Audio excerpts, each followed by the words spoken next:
All right, y'all, I just wanted to create this short video and talk about the multiplicity of roots and what that means. What does the word multiplicity mean? Because we're going to use that with the fundamental theorem of algebra. So I wanted to introduce that word in the following examples. So we have two quadratics written up here, written in factored form, if you remember. So let's first find the roots here. All right, to find the roots of this polynomial, we set it equal to 0. Then using the zero product property, we would set each factor equal to 0 and solve each equation.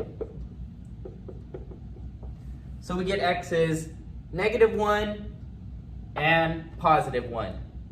Now, the multiplicity refers to how many times that solution shows up in the solution set. Or another way to say this is how many times that factor appears in the quadratic. So if you look at the factors, there's one factor of x plus 1 and one factor of x minus 1. Therefore, the solutions corresponding to those factors only appear one time, because there's only one factor of each. So we would say that both of these have multiplicities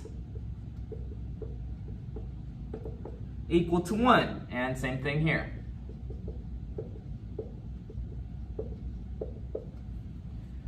All right, now, if I were to sketch this function, all right, and this is really where multiplicity comes into play, because the multiplicity tells us the behavior of the graph around these roots or around these x-intercepts. So let's take a look at what the graph of x plus 1 times x minus 1 would be. All right, well, we know it has x-intercepts at -1 and 1. Okay, since it's quadratic, we know the shape is going to be a parabola, that this is going to form a parabola. If we wanted to, we could find the vertex. Just saving time on that, the vertex would be at 0, -1, and we can use old math that we know previously to find that.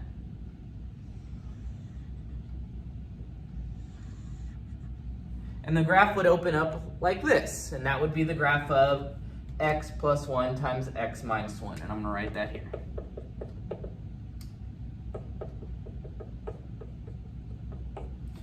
All right, without anything to contrast this graph to, multiplicity, you'd think, well, I don't need multiplicity to draw this graph. I could draw that graph way back at the beginning of the second 9 weeks.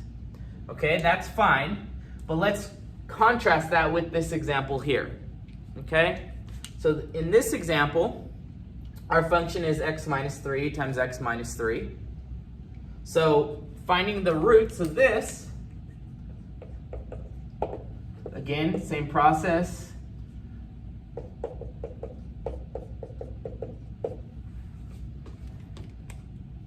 Set the function equal to 0. Use the zero product property.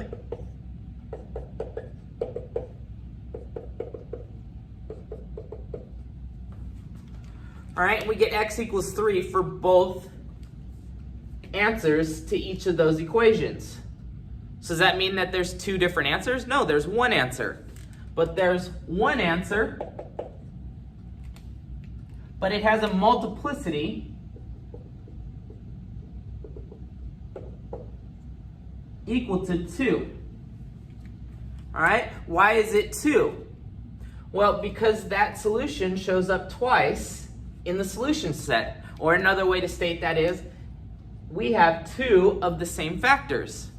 Right? This function could easily be rewritten as this.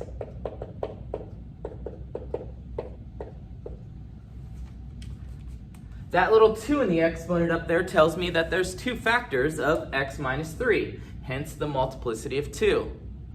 Now, let's graph this function. If we graph this function, okay, it has an x-intercept at 3. And if you remember way back, if there's only a single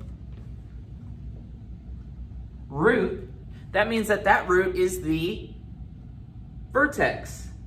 All right, so drawing the graph. This isn't to scale, by the way, but drawing the graph would look like this. And you would have a y-intercept, just thinking real quick, 0 minus 3 is negative 3 squared. That's the y-intercept is going to be 9. Just plug in 0 for x to find that. All right, so we have a certain behavior now that we can see. There's a pattern here. Okay, when the multiplicity of a root is 1, the graph will pass through that point.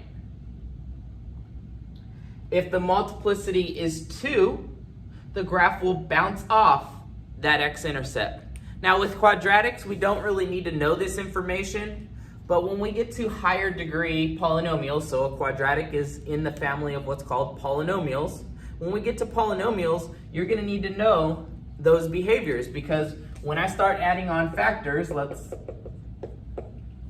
say I add in an x plus 2 squared, well, I'm going to be able to graph this using the fact that this root that comes from this factor has multiplicity 2, so it's going to act just like this graph did here, because there was a multiplicity of 2 on that x equals 3. All right, so that's going to be in the future, but that's what I'm setting you up for. I'm setting you up for understanding what multiplicity does on the graph. What is the behavior around the roots based on their multiplicities? All right, I hope this helps.